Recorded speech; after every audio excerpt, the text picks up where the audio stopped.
Skill it kill it, आपकी skill आपकी उड़ान, up your game, Ronnie Screwvala. Chapter 12, एक चीज़ जो सिर्फ आपके काबू में है। मैं आपसे बेहतर हूँ असफल होने में, मैं इसकी गारंटी लेता हूँ। इससे कोई फ़र्क नहीं पड़ता कि आप किसी चीज़ में असफल हुए हैं, लेकिन मेरी असफलता आपसे बड़ी है और अधिक सार्वजनिक भी। दरअसल असफलता से मेरा परिचय इतना ज़्यादा है कि मैंने dream with your eyes open नाम की एक किताब भी लिखी थी, जिसमें मैंने अपनी बहुत बड़ी और शानदार असफलताओं की कहानियाँ लिखी है। आप सोच रहे हैं कि मैं मजाक कर रहा हूँ, है ना? उस किताब की सबसे पहली पंक्ति इस प्रकार शुरू होती है, असफलता मुझे आकर्षित करती है और अपनी ओर खींचती है। शुक्र है कि मैंने असफलताओं के माध्यम से समाधान खोजना भी सीखा है, और जैसा कि आप जानते हैं यह एक सॉफ्ट स्किल है जो बहुत तरह के बदलाव ला सकता है। विघ्न की चेतावनी। आप अपने करियर में कई बार असफलता और शर्मिंदगी का अनुभव करने वाले हैं। ऐसा होता ही है, लेकिन इसकी परवाह कौन करता है? ऐसा होने वाला है तो क्या? असफलता एक तरह का शुरुआती निवेश है जो व्यक्ति को सीखने, आगे बढ़ने और अंत में सफल होने के रास्ते में करना पड़ता है। लोग अपना बहुत समय इस बात की चिंता में लगा देते हैं कि दूसरे उन्हें किस तरह देखते हैं, और इस क्रम में वे खुद से पूछना भूल जाते हैं कि वे खुद की नज़र में कैसे दिखते हैं। अंत में यही मायने रखता है कि आप अपने अंतर्मन पर भरोसा करते हैं या नहीं। जीवन अप्रत्याशित है, लेकिन जीवन में एक ऐसी चीज़ है जो हम नियंत्रित करते हैं, खुद को। जीवन में यही एक चीज़ स्थायी है, एक ऐसी चीज़ जिस पर हम सबका सीधा नियंत्रण होता है, और वह है हमारे अपने चुनाव, व्यवहार और हमारे मूल्य। इसके अलावा बाकी सब कुछ अस्थायी है। अर्थव्यवस्था, महामारी, राजनीति, मौसम, ये सभी चीज़ें लगातार बदलने की अवस्था में होती है और अस्थायी होती है। लेकिन आपका अंतर्मन, आपका आत्मविश्वास, आपका आत्मबल, आत्म प्रेरणा, आत्मविश्वास, आत्म अनुशासन, आत्मनियंत्रण और सब कुछ, यह सब ऐसे अनिवार्य कारक है जिन पर हमारा नियंत्रण होता है। और चूँकि मैंने आप लोगों की तुलना में अधिक असफलताएं देखी है, तो प्लीज़ मुझे इतने सालों में इकट्ठा की गई मेरी सीख को आपसे बांटने की अनुमति दीजिए कि असफलता की स्थिति में हम अपने अंतर्मन को कैसे मजबूत बना सकते हैं। आत्मविश्वास का मूल।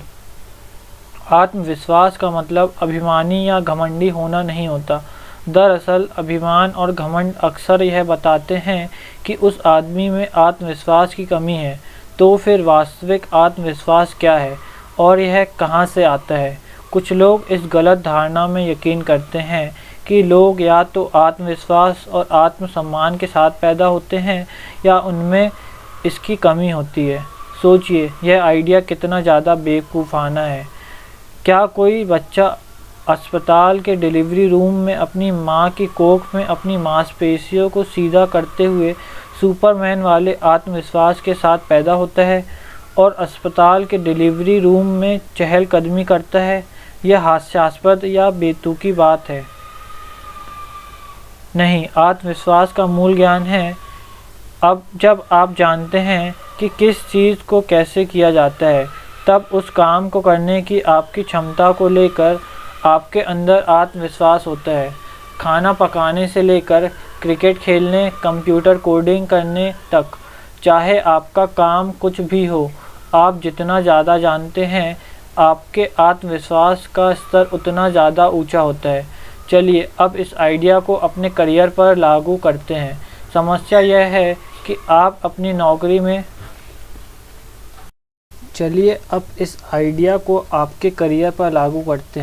समस्या यह है कि आप अपनी नौकरी में जितने अधिक वर्षों तक काम करते हैं, आपको उतना ही यह एहसास होता है कि अभी सीखने के लिए बहुत कुछ बचा है, या फिर आप इस निर्णय पर पहुंचते हैं कि आपको खुद को और आगे नहीं ले जाना है और आप अपनी परिस्थिति में से संतुष्ट हैं। इससे आपके आत्मविश्वास पर असर पड़ सकता है, खासकर तब जब आप अपने करियर के मध्य में पहुंचते हैं। लोगों को हमेशा व्यावहारिक होना चाहिए, ना कि लालची। अगर आपने चैन से जीवन बिताने के लिए 8 से 10 साल मेहनत की है, तो अब समय आ गया है कि आराम से बैठकर संतोष से रहे। अपनी दिनचर्या का पालन कीजिए और मज़े कीजिए। मैं तो इसी दर्शन के साथ जीता हूँ। राकेश, 34 वर्ष, टेक्नोलॉजी मैनेजर, नोएडा। निजी तौर पर मैं राकेश के इस दर्शन से पूरी तरह सहमत नहीं हूँ। जब आप खुद को धक्का नहीं देते तो आप अपने विकास को रोक देंगे और कुछ समय बाद इससे आपके आत्मविश्वास पर भी असर पड़ेगा। इसका समाधान अपने ज्ञान को लगातार बेहतर करने के लिए लाइफ लॉन्ग लर्निंग की ज़रूरत। लाइफ लॉन्ग लर्निंग से आपका आत्मविश्वास बढ़ जाता है, क्योंकि आप विकसित हो रहे होते हैं और अपने ज्ञान को मजबूत कर रहे होते हैं। यह आत्मविश्वास की जड़ है।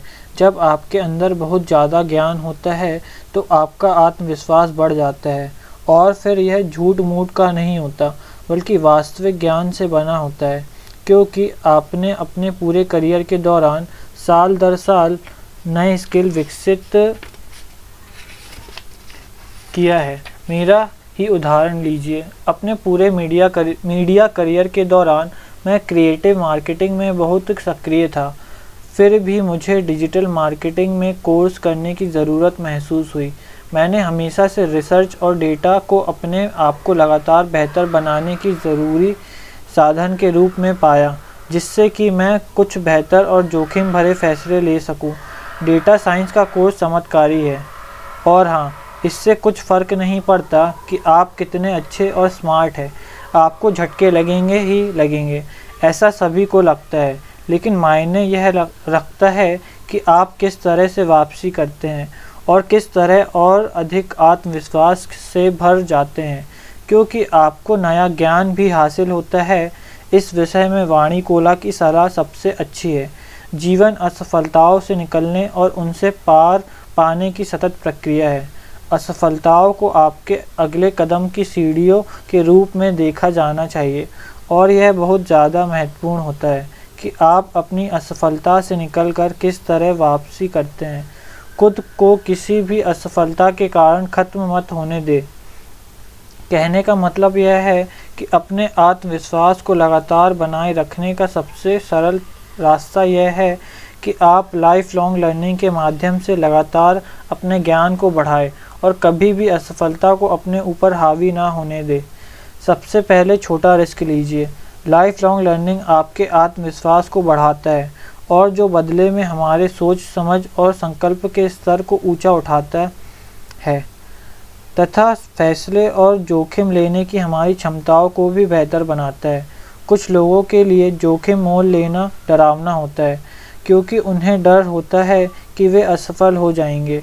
वही डर बाद में दिमाग को जकड़ लेता है और उसको काबू करने लगता है। अगर मैंने कोशिश की और असफल हो गया, तब मेरे माता पिता क्या सोचेंगे, मेरे दोस्त, मेरे सहकर्मी। अपने ऊपर अत्याचार करना बंद कीजिए और खुद को सिखाना शुरू कीजिए। मैं इसलिए पिछड़ जाती हूँ क्योंकि मुझे बोलने में बहुत समय लग जाता है।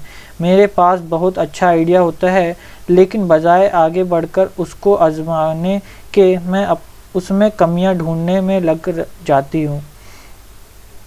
इकरा, 26 वर्ष, फैशन डिज़ाइनर, हैदराबाद। इकरा से मैं यह कहना चाहता हूँ कि जोखिम लेना सीखने का सबसे सही तरीका यह है कि छोटे जोखिम से शुरुआत की जाए। आप छोटे छोटे जोखिम उठाना शुरू करते हैं और वहाँ से तैयार होना शुरू होते हैं। काम के दौरान होने वाली मीटिंग में आप चुप रहते हैं और अपने आइडिया साझा नहीं करते, क्योंकि आपको डर लगता है कि लोगों को वे अच्छे नहीं लगेंगे। जब मीटिंग ख़त्म हो जाती है, तब आप खुद को कोसते हैं कि आपके अंदर बोलने का आत्मविश्वास नहीं है। इस रवैये को बदलिए। अगली मीटिंग में अपनी चुप्पी तोड़कर और अपने विचार साझा करने का छोटा सा जोखिम उठाइए, और उसके बाद जब आप देखेंगे कि आपके इस जोखिम लेने और अपने आइडिया साझा करने से दुनिया में विस्फोट नहीं हो गया, तब आपको सहज महसूस होगा और दोबारा करने का आत्मविश्वास भी पैदा होगा। याद रखिए, ज़रूरी नहीं है कि मीटिंग के दौरान आपने जो कहा वह बहुत शानदार ही हो या दुनिया को बदल देने वाला उपाय हो। और दरअसल अगर आप अपनी कंपनी के नए कर्मचारी हैं और वहां काम करते आपको 1 या 2 साल ही हुआ है और आपको किसी समस्या को सुलझा पाने का कोई बड़ा मौका भी नहीं मिला है, तो आपसे कोई ऐसे किसी समाधान की उम्मीद भी नहीं करता होगा। इसलिए आराम कीजिए।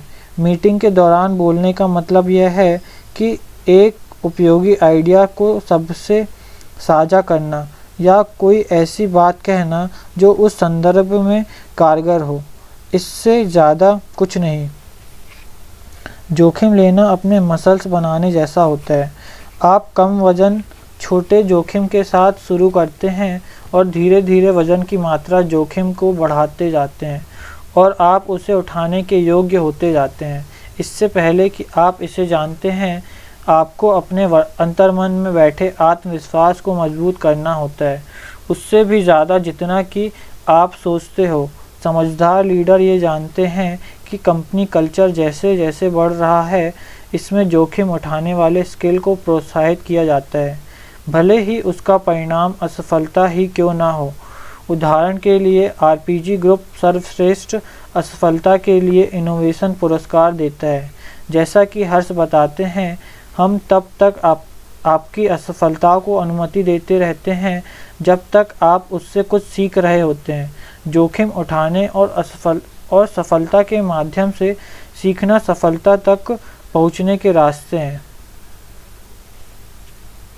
नकारात्मक लोगों और ऊर्जा को नज़रअंदाज कीजिए। मुझे इस बात का बहुत डर लगता है कि लोग क्या कहेंगे। मैं यह सोचकर बहुत नर्वस हो जाता हूँ कि कहीं लोग मुझे बुद्धू ना समझ लें। मिलन, 27 वर्ष, प्रोडक्ट डेवलपर, इंदौर। मिलन की समस्या कुछ ऐसी है जिसके बारे में मैंने अक्सर ही बहुत ज़्यादा सुना है। चलिए मैं आपसे कुछ पूछता हूँ, आप किसका जीवन जी रहे हैं, आपका अपना या किसी और का? जीवन बहुत छोटा है और आप इसे नकारात्मक लोगों और नकारात्मक ऊर्जा द्वारा नियंत्रित होने नहीं दे सकते। आइए दोनों पर बात करते हैं। पहले, नकारात्मक लोग। आपको यह तय करना होगा कि आपकी सोच, भावनाओं और विचारों तक किस तरह के लोग पहुंच सकते हैं। अगर आपके ऐसे दोस्त हैं जो लगातार आपका मनोबल गिराते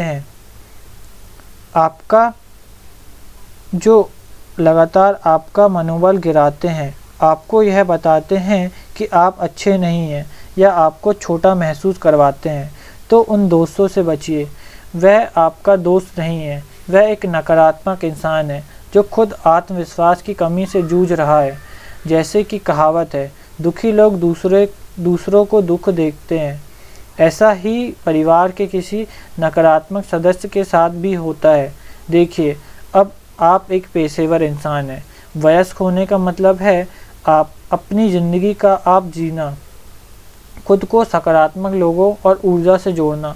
ऐसे लोग जो आपको आपका बेहतरीन देने के लिए चुनौतियां पेश करें। अब कई बार इस तरह की चुनौतियां खड़ा करने वाला कोई दूसरा नहीं होता, बल्कि आपके अंदर की नकारात्मकता यह काम करती है। आपको खुद से यह पूछने की ज़रूरत रहती है, क्या आप अपनी बहुत अधिक आलोचना करते हैं? अगर इसका जवाब हाँ है, तो क्यों करते हैं? क्या यह उन कारकों की वजह से है जिसके बारे में हमने पहले भी बात की थी, जैसे कि आप कहाँ से हैं या आपने किस स्कूल से पढ़ाई की है? अगर ऐसा है तो मुझे उम्मीद है कि हमने आपके मिथक तोड़ दिए हैं, लेकिन तब तक कुछ नहीं बदलेगा जब तक कि आप नहीं बदल जाते। इस बात को समझिए। आप खुद को अपना सबसे बुरा दुश्मन मत बनाइए। खुद अपने अंदर की अच्छाइयाँ देखिए, बुराइयाँ नहीं। हर दिन जो आप खुद से बातें करते हैं वह बहुत कारगर होता है। अगर आप अपने आलोचनात्मक सोच या अव्यावहारिक मानकों से खुद को कमतर कर रहे हैं, तो ऐसा करना बंद कर दीजिए और चैन की सांस लीजिए। काम में ऊंची गुणवत्ता का लक्ष्य तय करना अच्छी बात है, लेकिन यह भी ज़रूरी है कि आप उस एक्सट्रीम अतीत पर ना पहुंच जाए कि कोशिश ही ना करें। परफेक्ट होने का जुनून आपको किसी लायक नहीं छोड़ता। यह आपको जोखिम उठाने से रोकता है। यह आपसे यह कहलवाता है कि अगर मैं इस काम को परफेक्ट ढंग से नहीं कर सकता तो मैं इस काम को करूँगा ही नहीं। इस तरह मैं असफल नहीं होऊंगा या ना ही मुझे शर्मिंदगी झेलनी पड़ेगी, जिसको परफेक्शनिज्म कहते हैं। वह लोगों में कोशिश करने का डर पैदा करता है। यह अच्छी बात नहीं है। याद रखिए, आप जिस तरह से अपने दिमाग में खुद से बात करते हैं वह बहुत कारगर होता है। नकारात्मक संदेशों को सुनना कम करें और सकारात्मक संदेशों की आवाज़ को बढ़ाएं। खुद से मोलभाव अपने आत्मविश्वास को बढ़ाने का दूसरा स्रोत अच्छे फैसले लेना है, जिसका मतलब है खुद से मोलभाव करने का गुण। अब जब मैं यह कहता हूँ तो मेरा मतलब वित्तीय मोलभाव से नहीं है, जैसा कि व्यापार या अनुबंध में होता है। नहीं, इसका मतलब यह है कि आप अपने फैसले के फ़ायदे या नुकसान के बारे में जानें, उसे परखें, फैसला लें और फिर पूरे विश्वास के साथ आगे बढ़ें। ऐसा करने से आपको अपने फैसले पर भरोसा होगा। अपने अंदर की आवाज़ सुनिए। अधिकांश समय आपकी अंदर की आवाज़ आपको बेहतरीन सलाह देती है। आप जितना ही इसे सुनेंगे, आप उसे उतना ही सक्रिय और पैना बना पाएंगे। कोई अन्य आप पर जितना भरोसा करता है, उस तुलना में खुद पर ज़्यादा भरोसा कीजिए। मैं अपने उस प्रोजेक्ट के ऊपर करीब 1 साल से काम कर रहा हूँ, जो मेरा जुनून है। जब वह परफेक्ट हो जाएगा तभी मैं लोगों से फीडबैक मांगूंगा। रत्ना, 30 वर्ष, स्ट्रेटेजी कंसल्टेंट, देहरादून। रत्ना, अब समय आ गया है कि आपको अपनी मेहनत पर थोड़ा भरोसा करना चाहिए और जोखिम उठाना चाहिए। जिस तरह से आप बात कर रही है उससे लगता है कि आप कभी इसके लिए तैयार नहीं हो पाएगी, और इसका सबसे बड़ा कारण आपकी अपनी असुरक्षा है। अपने ऊपर भरोसा हमेशा बहुत ज़रूरी होता है, और रत्ना, इसे सबके सामने रखना भी इसे बेहतर करने का एक हिस्सा है। फीडबैक लेने से आप इसे और अच्छा बना सकती है, क्योंकि किसी भी चीज़ को सही करते रहना एक सतत प्रक्रिया है। आपको अपने ऊपर भरोसा करना सीखना होगा, और यह भी सीखना होगा कि खुद ही फैसले कैसे लिए जाते हैं। यह उतना आसान नहीं है जितना सुनने में लगता है। अगर आप बहुत ही ज़्यादा ध्यान रखने वाले माता पिता के बीच बड़ी हुई है, या अब भी आपके माता पिता आपके फैसलों को नियंत्रित करने की कोशिश करते हैं, तब शायद ऐसा संभव है कि आपकी सोच ही ऐसी बन गई हो कि आप खुद से सही फैसले ना ले सकें। उस स्थिति में यह ज़रूरी है कि आप स्वतंत्र रूप से फैसले लेने के लिए खुद पर दबाव बनाइए। क्या मैं यह कह रहा हूँ कि आपको अपने परिवार से बातचीत करनी बंद कर देनी चाहिए? बेशक नहीं।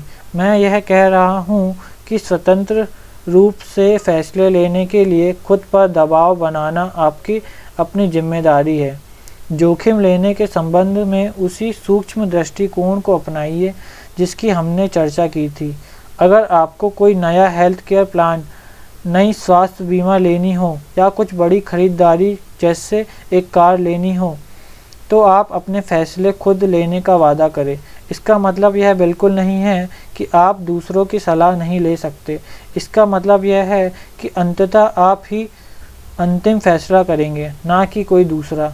सकारात्मक और नकारात्मक चीज़ों की सूची तैयार कीजिए।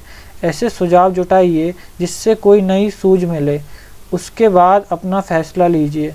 अपने चुनाव के हिसाब से सभी फैसले लेने से आपका आत्मविश्वास बढ़ता है और खुद में भरोसा पैदा होता है। और सुनिए, समय समय पर ऐसा होगा कि आपके लिए फैसले गलत साबित होंगे। कोई बात नहीं, आप इससे सीखेंगे। लेकिन सबसे ज़रूरी यह है कि ऐसा करने से आप अपना आत्मविश्वास बढ़ा रहे हैं।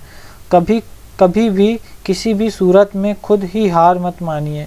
अपने अंदर की भावना को ख़त्म करने का एक निश्चित तरीका खुद से हार मान लेना होता है। जब बात आपके अपने ऊपर विश्वास की आती है, तब हार एक विकल्प नहीं होना चाहिए।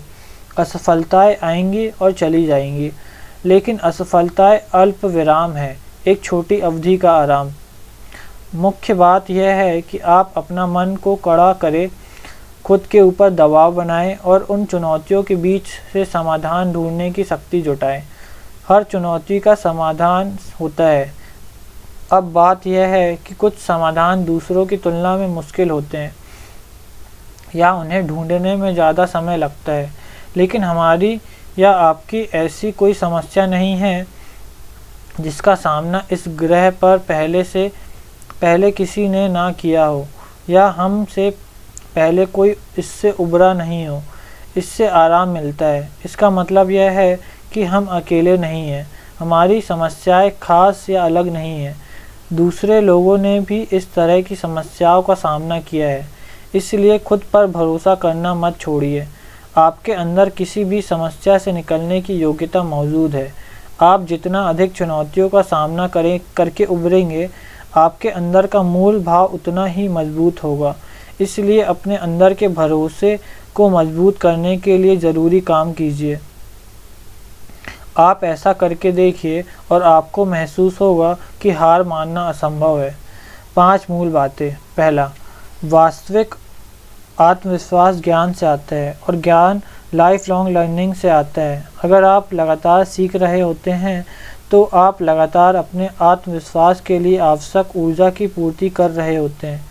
जोखिम उठाइए। दूसरा, इसके माध्यम से आप अपना आत्मविश्वास बढ़ाइए। यह मसल्स को मजबूत करने जैसा है। धीरे धीरे भारी वजन जोखिम को उठाइए और आप उम्मीद से ज़्यादा मजबूत बन जाएंगे। छोटे छोटे जोखिम से शुरू कीजिए। तीसरा, नकारात्मक लोगों और नकारात्मक ऊर्जा से दूरी बनाइए। जीवन बहुत छोटा है और कोई लगातार आपको नीचा नहीं दिखा सकता और ना ही कमतर महसूस करवा सकता है। चौथा, खुद से मोलभाव करने का मतलब है कि अपनी सोच को बेहतर कीजिए, लेकिन ऐसा तभी संभव है जब आप खुद को कोशिश करने, असफल होने और सीखने की अनुमति देंगे। कभी भी खुद से हार मत मानिए, कभी भी नहीं। Call to action. बहानों का उल्टा क्या होता है? इसका उल्टा जिम्मेदारियां लेना होता है। ज़्यादातर दिन हम बहाने बनाते रहते हैं, परिस्थितियों पर दोषारोपण करते रहते हैं, वे हमारे नियंत्रण से बाहर है, या फिर आप ऐसा मानते हैं। लेकिन याद रखिए कि इस रास्ते में यू टर्न नहीं है। आप जीवन भर ऐसा करने वाले बहाना और दोष अपने काम में और अपने निजी जीवन में। सबसे बड़ी बात कि खुद के लिए आप अपनी इस एकलौती कमजोरी को बदलते हैं, जिम्मेदारी उठाते हैं, जिम्मेदार बनते हैं और आपका भरोसा है कि आप ज़्यादातर समय नियंत्रण में रहते हैं और आप अपने जीवन और करियर को पूरी तरह से बदल लेंगे। किसी तरह की गलती नहीं करना एक बहुत मुश्किल यू टर्न है, क्योंकि आपने आज तक की अपनी पूरी ज़िंदगी खुद को इस बात से बेवकूफ़ बनाने में गुजार दी है कि यह आपकी गलती नहीं है। इसलिए इस आदत को बदलना सबसे ज़रूरी है।